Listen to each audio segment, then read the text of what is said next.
Welcome to the CAPBuilder Talk radio show with your host, small business expert, Mark Parham. Real talk with real people, talking about real issues facing small business and our community today. Join us every Monday evening starting at 7 p.m. Eastern Standard Time. To be a guest or for more information, go to CAPBuilderTalk.com. Post comments on Facebook.com/CAPBuilder Network. Enjoy the show.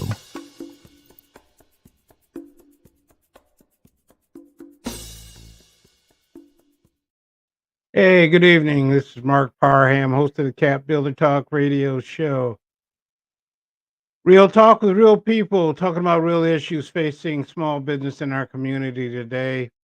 I have a great show for you planned today. We're going to be talking about resources in the small business ecosystem, in the small business in Atlanta.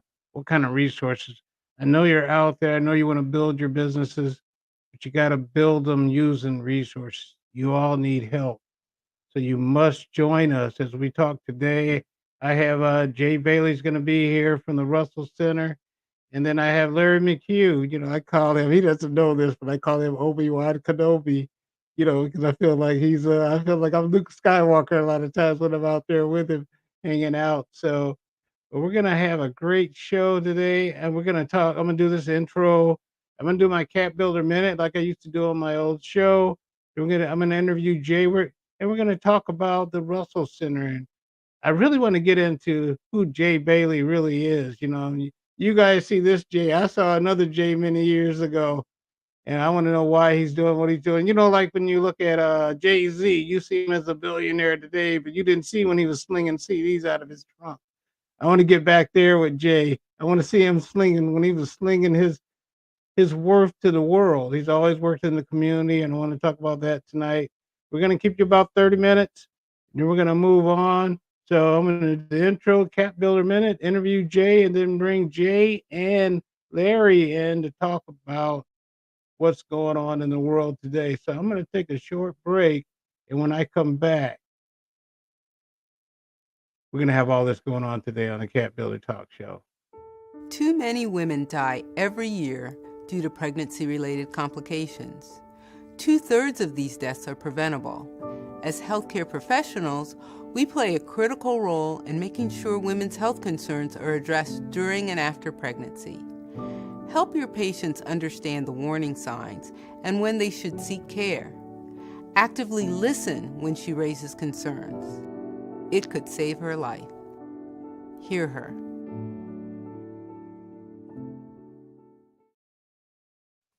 Hey, this is Mark Parham, and I'm back.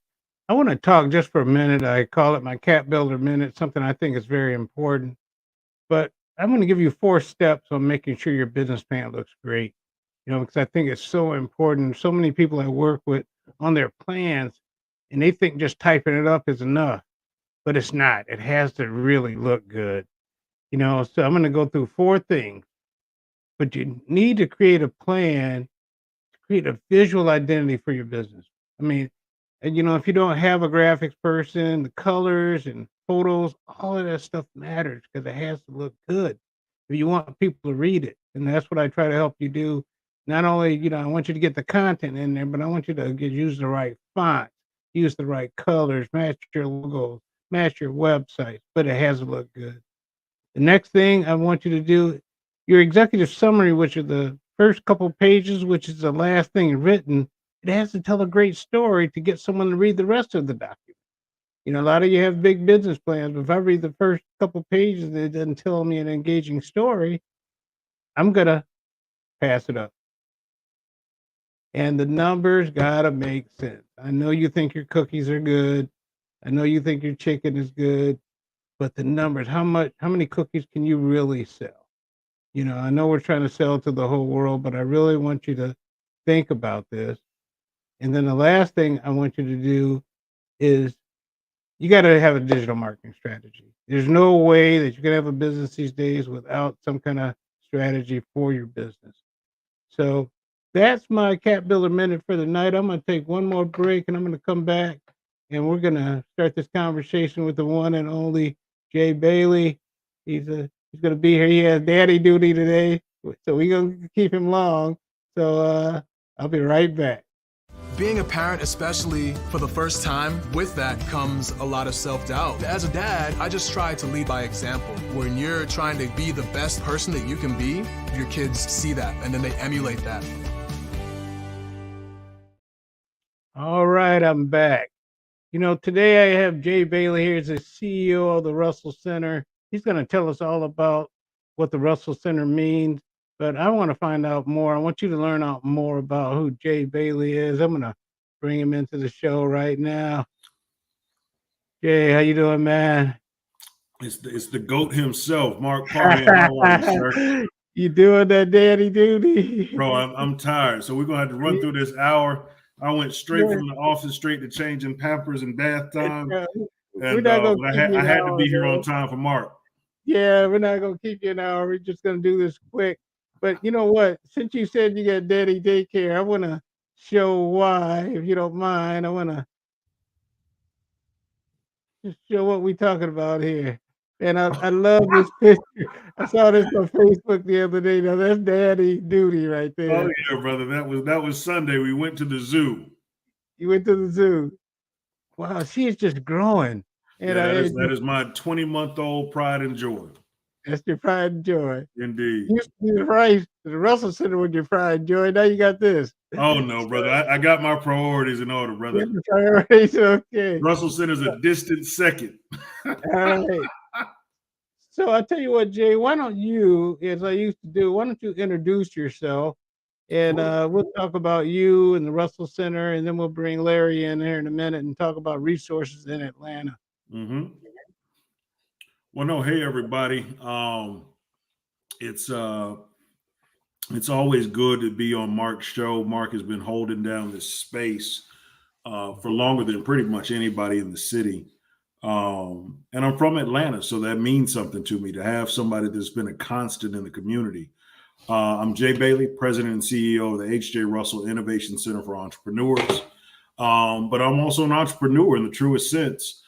4 years ago, we started this journey with the Russell Center with a zero budget and a gutted out building, but a big vision for creating a safe space for Black entrepreneurs to fail and fly, to bring all the best resources in the world under one roof, and to create an amazing opportunity for Black entrepreneurs to have a deep sense of belonging. And so we find ourselves here. Yeah, there you go. Right in that corner picture. That's what the Russell Center looked like 4 years ago. It doesn't look like that. All I had over my shoulder was dripping wires and no sheetrock and no toilets. And we've come a long way, but we still got a long way to go. And so, it's always good to be able to share a bit of our message on shows like this. So, Mark, thank you for the opportunity. What's interesting is that you have a long way to go, but you've come a long way. I was telling Larry, I'm going to bring him in a minute. I came to the Russell Center a couple of weeks ago for an event that Courtney had. It was Conscious Capital. Mm-hmm. Okay? I went and I just met a whole new group of people. But then I went to an event that Larry invited me to last week, and the people that were walking around there, any of the brothers I ran into, I said, "How'd you get here?" They said, "Oh, I got something over at the Russell Center." I think we need to have a little secret handshake or something. So we have the community. We can shake hands and do a little dap or something, or a little pin or something. Hey, brother, your skin brings you in. I think we come up with a handshake, and I'm good with it, brother. It's it's a bit of a nonprofit unicorn story. Like I said, 4 years almost to the day, we were at a zero budget. We had one employee, me. No curriculum, no website, no social media, and no budget at all. But from then till now, we've raised a little north of 48 million. We've gone from zero entrepreneurs that we support to a little north of 350, touching about 5,000 annually. One employee to over 28. And we again, Mark, the part that keeps me humble and keeps me hungry is there's just so far we have to go. We've been able to be fortunate and blessed to partner with some of the largest companies in the world, but also a very collaborative model. Not only are we saying that we wanted to bring the best resources in the world under one roof. We meant it. And some of the best organizations in the world also call the Russell Center home. So we have 14 different organizations that serve entrepreneurs right there in the same building, because we have the approach that collaboration beats competition. And if we're really trying to close the gap and move the needle, there's no way that we think we should be able to do that on our own. And there's some incredible organizations like the Atlanta Wealth Building Initiative, the Georgia Micro Enterprise Network, Invest Atlanta, the Greenlight Fund, Laureus, the Technologists of Color, like all of these people, access to capital for entrepreneurs. And you get to have this real community, a true ecosystem built into the space. So you may walk in one day, like you said, and it's the home of conscious capital that day. Yeah. But you may come in and then it's Invest Atlanta doing a program. I was there Saturday for a entertainment movie. I mean, all people, there was a whole group of people meeting there to discuss working in the movie industry. Mm-hmm. I mean, what I love about that, Mark, is I have no idea what you're talking about. I know. And so the vision for all of this was that curriculum would be a strong part of what we do. But I think far too often we create programs only to be informative. Our goal is to really create something that's transformative, and that goes beyond pedagogy, beyond curriculum. That's when you develop this kind of culture and this community where everybody feels like they belong, and all of these flavors start to mix on their own. So you go to an event on Saturday that I didn't curate. No. You go on a Wednesday. Brother, it's a true story. I left something at the center. I doubled back at 10 o'clock that night on a Wednesday just to go grab my bag and my laptop. And there were 200 people in the center. Wow. And none of it was planned. None of it's on a schedule. None of it's part of a curriculum. But what you saw is you went room to room. You saw folks in different industries, different kind of levels, just building community together. And I think collision is really one of those parts that's intentionally a part of our curriculum.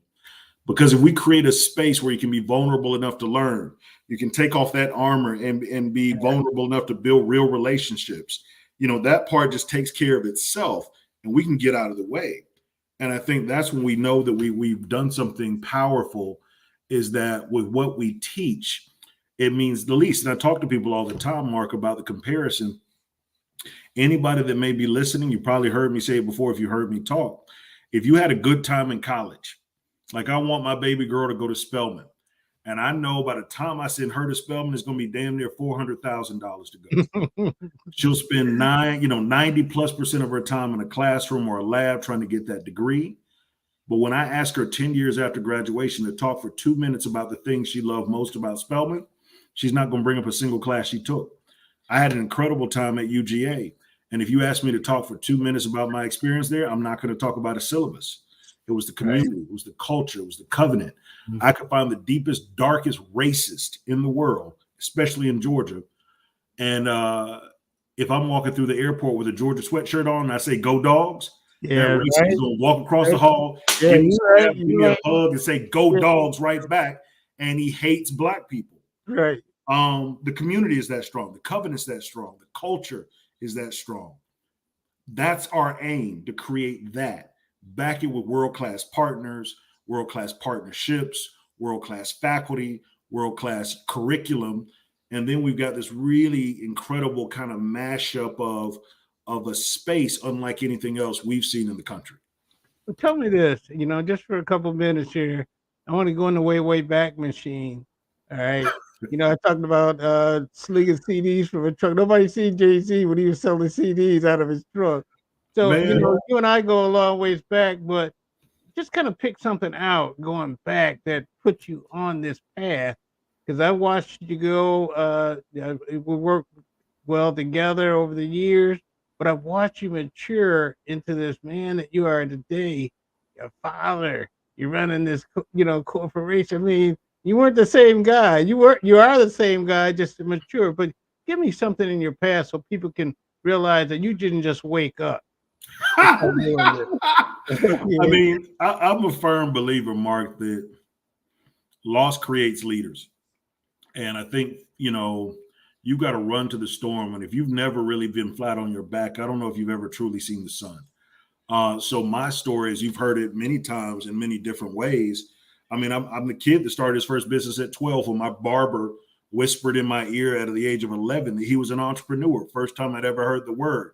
First time anybody had ever talked to me about ownership. That was at 11. Then I started my first business at 12. I was at UGA when I bought my first house at 19. Bought a 4-bedroom house and rented out 3 bedrooms. And that's how I paid my mortgage. So I've always had this kind of entrepreneurial, enterprising spirit. But like you said, bro, I literally sold CDs out of the back of my car. Starting with an organization that many know well with Operation Hope. I was the first employee in the Southeast. There was no big office or help or anything else. I was in the closet in a basement with one employee and a broken cell phone and a broken laptop. And that was Operation Hope in the entire Southeast. So that was literally selling CDs out of the trunk. Yeah, you were talking about financial literacy and trying to uplift community. But people got to realize this is a 20-year journey to get to this point, and a 47 years of lifetime to get to a point where we are now. But that's also one thing that I talk to all of our entrepreneurs to start to get rid of the mythology that it can happen overnight.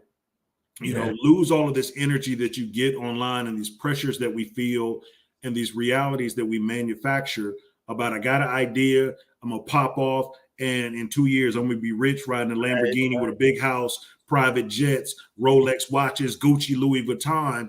And I'm going to tell everybody out there, if success is measured by material items, I've done that. I've gone from living in the 10,000 square foot home to literally being homeless. I had every car, every house, all the clothes, and there's a certain emptiness. And I'm not saying don't go after nice things and don't appreciate nice things. But if your only motivation is the material, the exterior, I think the cost of perception is killing our community. I want to look rich, but rather than being wealthy, I want to appear popular. And I want to be an influencer, but have very little influence. Like getting to the core of what really moves the needle. I found that by the world standards, I had been successful, but I had zero significance. I had done nothing to put a dent in this world.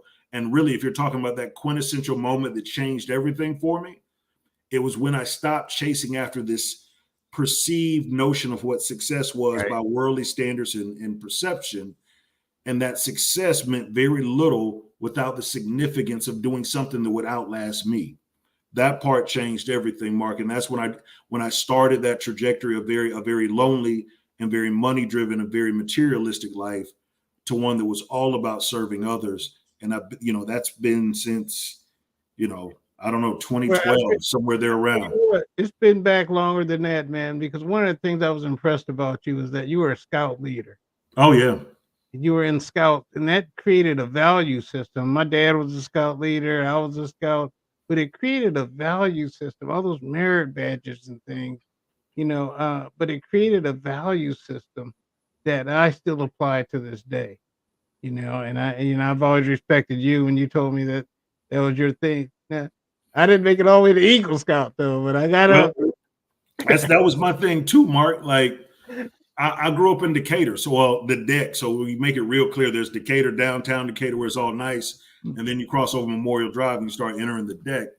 I love scouting, and I was a scout, but I didn't make it to Eagle because the stage right before Eagle, my troop dissolved. Yeah. And so, I was kind of left hanging. And when I had the opportunity to be Scoutmaster of Troop 100, which eventually became the largest inner city scout troop in the United States of America. Why am I not surprised? Yeah, and we got all the no's, like that'll never work in that area. Yeah. Youth in that area won't be interested. Yeah. And we used to mop the floor with troops from, let's just say it this way, the wealthier side of town, because these boys understood survival in a way that they never could.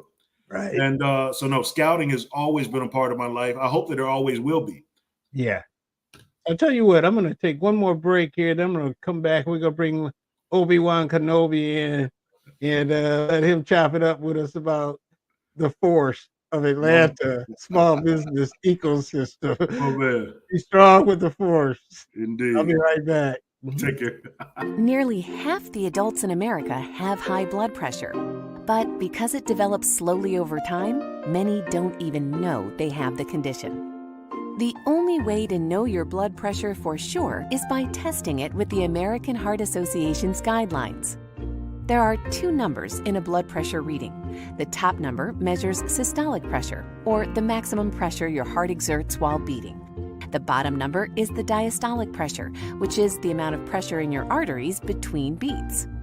A normal blood pressure reading is anything under 120/80. If your blood pressure is higher than that, have a conversation with your doctor. If your numbers are ever over 180/120, consult your doctor immediately. There are some things you can't change that can increase your risk for developing high blood pressure, including family history, age, and race. But it can be successfully managed through lifestyle changes and medications. To keep your blood pressure in a healthy range, eat a well-balanced diet that's low in sodium. Exercise regularly. Lose weight. Quit smoking, drink less alcohol, and manage stress. By knowing your numbers and working with your doctor, you can lower your blood pressure and lead a healthier life. All right, we're back, Jay. Let's bring Obi-Wan Kenobi in. Hey, You're our only hope. Yeah, Jonas Obi-Wan Kenobi. Larry, how you You're doing? our only hope. Yeah, I'm glad to be here. I've been called a lot of things, but that's a first, Mark. You know, man, that's what you are. I mean, you kind of walk. You have this force with you because you show up in places I would not expect to see you. Okay, Now, that is super true. it is. Well, I think the first time you went to the Russell Center, Mark, was with me.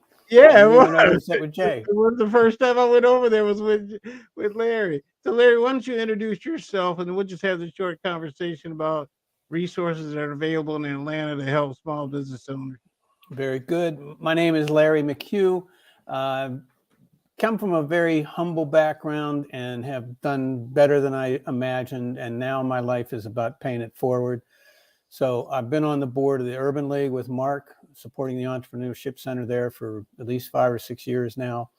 On the board of Startup Atlanta, which I refer everybody to for all the resources in the ecosystem. And also on the board of the Atlanta Technology Angels, and been a mentor at several places, Georgia Tech, ATDC, trying to support the Russell Center any way I can, Tech Village. Earlier, Jay used the phrase collaboration, and Atlanta is an incredibly collaborative community. Rather than a dog-eat-dog, I can only win if you lose attitude. There are people who are even direct competitors who are willing to help each other. So resources like the Urban League's Entrepreneurship Center and the Russell Center are great resources focused on Black entrepreneurship. So I'm happy to help all that. You know, Larry, you said something even when we were out Wednesday night. But what's the most important thing about using resources or getting out here and learning about business? Well, as you learned finding out about Saturday's event that you went to at the Russell Center, is 80% of success is just showing up and meeting people and contributing where you can and asking for help when you need it. There's a lot of resources in Atlanta, and it's increasing every day. You know, and I look at all the resources, and I wonder, kind of bring up a topic, because you have this tendency to be able to shift between all worlds. You know, but I have noticed that there's an African American small business ecosystem and a non-African American small business ecosystem. Has it started merging? Have you? Because I noticed the other day when I went to the event that you invited me to, there were quite a number of African Americans there. Mm-hmm. They haven't all come from the Russell Center, but they were there. Yeah. But it was just, what are you seeing, Larry, from that standpoint? Because there are a lot of resources that African-American business owners don't know about. That's a good question. I think there's two things. Number one, we live in a majority minority city, and that's the demographics of Atlanta. And secondly, I think the bad thing with George Floyd in 2020, I think a lot of organizations, a lot of companies went from affirmative action as kind of a window dressing thing to real initiatives for diversity, equity, and inclusion. And if you look at the sponsors that the Russell Center has, it's in a very, very impressive list of people that are trying to do a good thing. So I do think things are changing, and attitudes are changing. Jay talked about running into bigots when you have the Go Dogs thing. There's a camaraderie that goes beyond Right. self-interest, I think. Jay, what's your take on that? Yeah, and I think that's part of, I've had many a conversation where I've had to course correct people in their view of the Russell Center. It's not about building a moat around the center and saying only Black people are welcome. Mm-hmm. To that point, it is a bridge builder because there's so many people that just never have the access to all of these resources. They don't have an intro to the right people. They don't have the kind of advocates that can connect the dots. When we took a group up to ATDC, it was the first time they ever walked through the doors and they felt like they were welcome, but they came with the crew. And so it's really about building bridges. And I agree, Larry, that Atlanta has a unique opportunity to make innovation inclusive and to make entrepreneurship diverse in a way that no other kind of super hot network or market has. Atlanta has the tools that they don't. And so I think a change is coming. I think Atlanta will never realize its fullest potential if it does not. Right.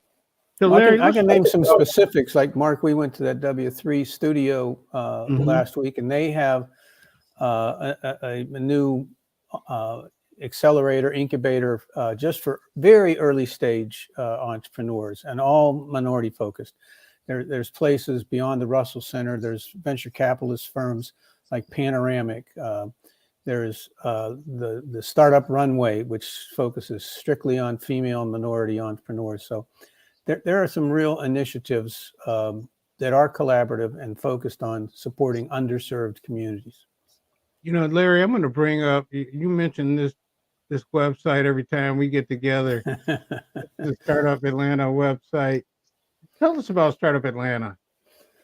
Well, Startup Atlanta was founded by an agency, NEBO, the Metro Chamber, which is all about building businesses, and the Atlanta Technology Angels. I'm on that board as well. And our mission is to provide the resources for entrepreneurs. So if you go on startupatlanta.com and click on the guide, it breaks down all of the resources available to entrepreneurs, starting with what you should be reading, like Atlanta Inno and Hypotamus. Then it goes into co-working spaces, incubators, accelerators. It has financing from angel capital to venture capital. And we added 2 new sites this year.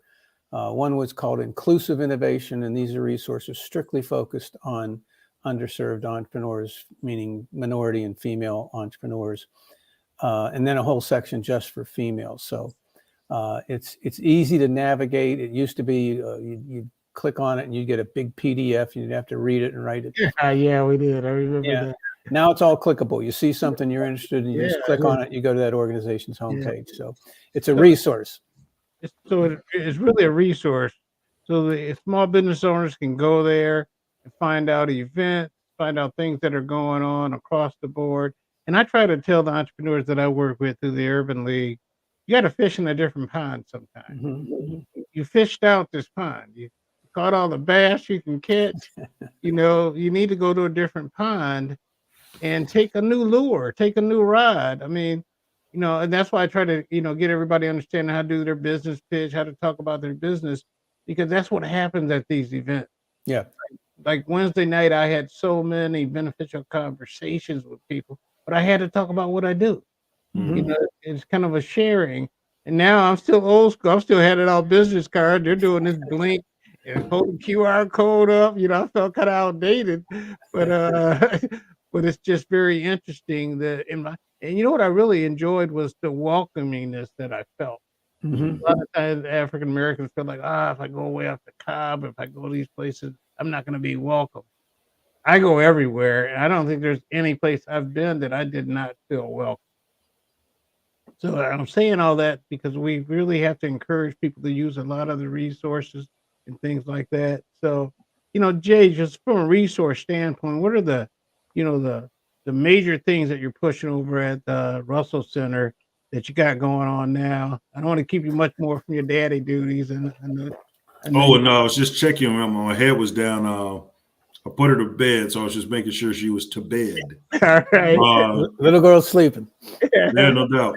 Oh, but I think that's it though, Mark. It's we patterned our model after kind of the HBCU college model: freshman, sophomore, junior, senior, graduate program, PhD. Mhm. So our job in Big Ideas: inspire, develop, execute, accelerate, scale. And inspire and develop, it's all about like your freshman, sophomore year. You're developing the foundational constructs that every business needs. We're industry agnostic in that space. But where it gets really powerful though is when you get into the accelerate stage and we know who your customer is, how to source your customer, pricing, all the things that are allowing your business to grow the number of customers you have, or certainly scale your company. That's when the Atlanta network really starts to kick in. That's when, when we think about, the angel networks and the VCs and the funders and the banks and the business, like all of these different resources that we have, be it ATDC, ATV, going and competing with Startup Atlanta. It's kind of like then we start to open the world up to entrepreneurs because we're really only in two businesses. I'm in the readiness business and the access business. Our job is to get companies ready to do business at the next level. And we can feel comfortable about that, giving them the access to fly. So, on top of all the organizations that are in our building, we're working on a platform called ATL Unlocked that takes all of these kind of hubs that are throughout the city and really starts to make, like a classroom without walls, where somebody, to your point, Mark, that when you go to all these events and all these hubs around the city in the metro area, you feel like you're welcome. You feel like you belong. And we want to make sure that, like you said, go fishing in another pond. We're going to help you make sure you know where the fish are biting, Right. where those ponds are, and to make sure that you can throw your rod in there and feel comfortable that you belong there to fish just like everybody else. I just think Atlanta's time has come. I mean, like you said, Larry can move in spaces and places. He throws on the Kenobi. And it just shows up. Like I turned one time, he's like, "Hey, Jay," and I'm like, "Oh, hey, how are you here too?" But there'll be more Larrys, there'll be more Jays, there'll be more Marks. And if we create enough of that kind of kinship in the spirit of economic mobility and moving Atlanta forward, I think we're just going to be dangerous on a level that I don't know who else has seen it. Right. So yeah, brother, collaboration is at the heart of what we do. And we want to make sure that we're able to be just as welcoming as all of these other entities that welcome us in their doors. Right. Along those lines, let me just throw in the city itself. You may have heard that our illustrious mayor has appointed a guy as what's being called the tech czar, Donnie Beamer. And his mission is to get the awareness of the Atlanta startup ecosystem, the tech ecosystem in particular, as a top 5 market in the country. Everybody knows about New York, Boston, San Francisco, Silicon Valley. But Donnie's doing some great things, and the key drivers of that initiative are the Metro Chamber, the City of Atlanta, and Startup Atlanta, because our board is representative of different elements of the startup ecosystem. So you'll see big things coming starting in September, a new branding initiative, and that's to get the word out outside of Atlanta as much as anything else. So big things coming. We've said the word ATDC a couple of times on this show. Larry, why don't you tell us what that is so people have an understanding? That's a state-funded incubator at Georgia Tech, and called the Advanced Technology Development Center. It's open to anybody in the state. They have branch offices in, I think, 5 different cities around, but the main campus is at 5th and Spring.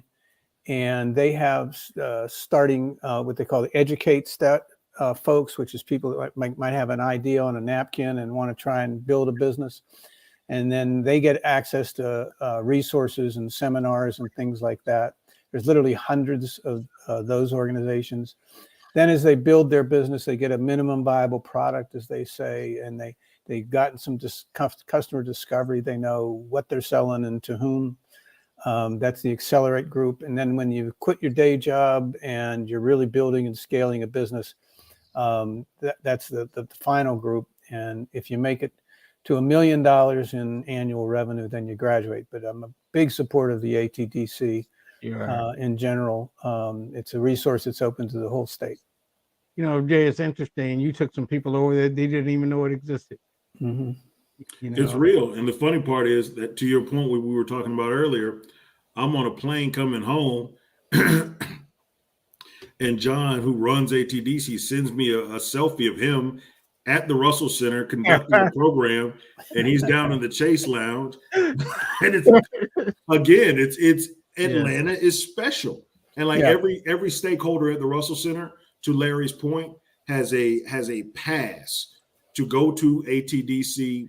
You know, do not pass go. You don't have to pay the fee. There's a collaborative kind of symbiotic relationship there.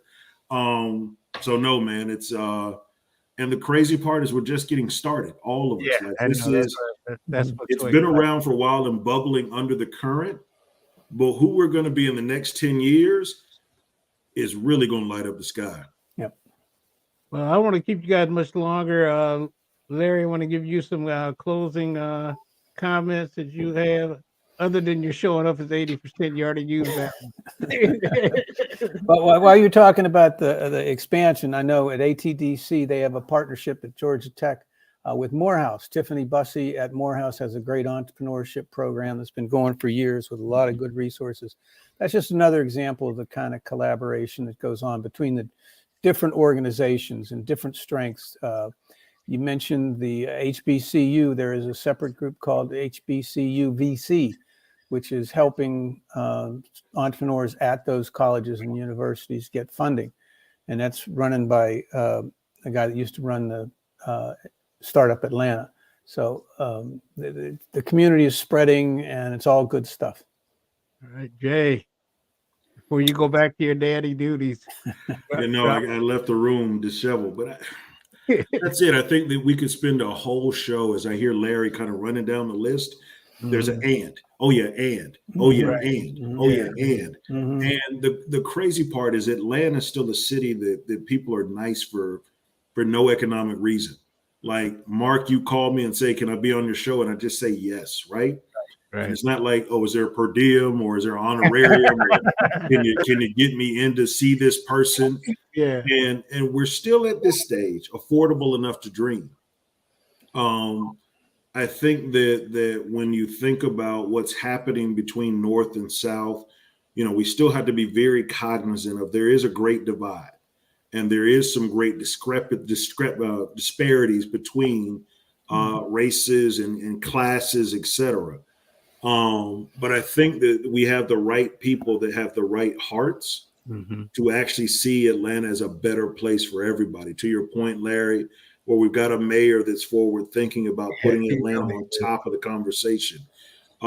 We got two brothers and you know, like on a call that come from totally different worlds, but we can walk together towards the same goal. I don't ever want to underestimate that or take that for granted, because I think what we've done here would be really difficult in New York, or really difficult in Chicago, or really difficult in like an LA, and maybe even in Miami. So no, I mean, I for everybody that's listening, be it Startup Atlanta, ATDC, the Russell Center, the Urban League, who's been doing it for 100 years, literally, right? Literally for 100 years. Like, find your tribe.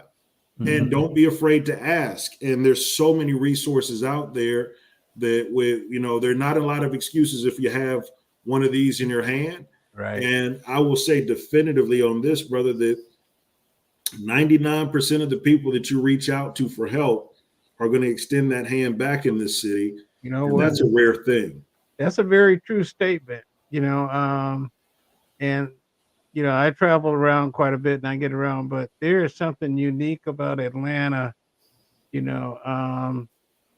that, just goes across all boundaries. We just got to take advantage of it now. I want to thank you guys for coming on the show today. This is my first one coming back. I'm coming back. Welcome back. I decided that I got to start spreading all this information. I just got too much coming at me. I got guys like both of you out there that have a voice and you talk so reasonable. Nobody will suspect who you are because you're not doing that flash. And I think it's important for our entrepreneurs to meet people and listen to what people like you both have to say, because it's a long journey. Nothing happens quick. I mean, it's TikTok and all this stuff that's coming up right now. That's not us. Okay. It's a lot longer journey. So guys, I want to thank you for coming on the show today. And hopefully I can have you back, so we can talk about some more stuff, a little more detail, because I think some of the things we talked about tonight, ATDC, Larry, I'd like to bring somebody from the ATDC on here. No problem. Jay, you got people over at your building that every time I walk in there, man, I was like, what is he growing here? I mean, I see people, they just have an attitude and they walk around with a pride.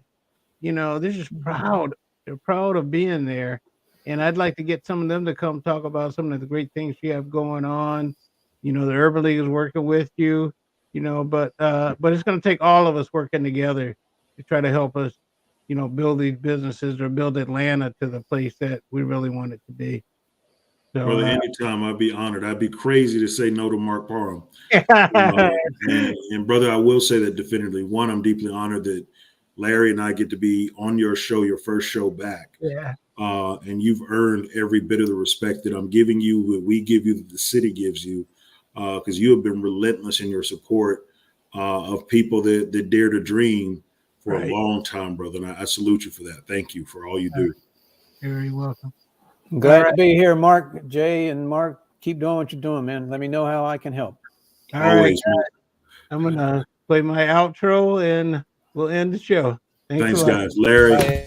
Welcome to the CAPBuilder Talk Radio Show with your host, small business expert, Mark Parham. Real talk with real people, talking about real issues facing small business and our community today. Join us every Monday evening starting at 7 p.m. Eastern Standard Time. To be a guest or for more information, go to CAPBuilderTalk.com. Post comments on Facebook.com/CAPBuilder Network. Enjoy the show.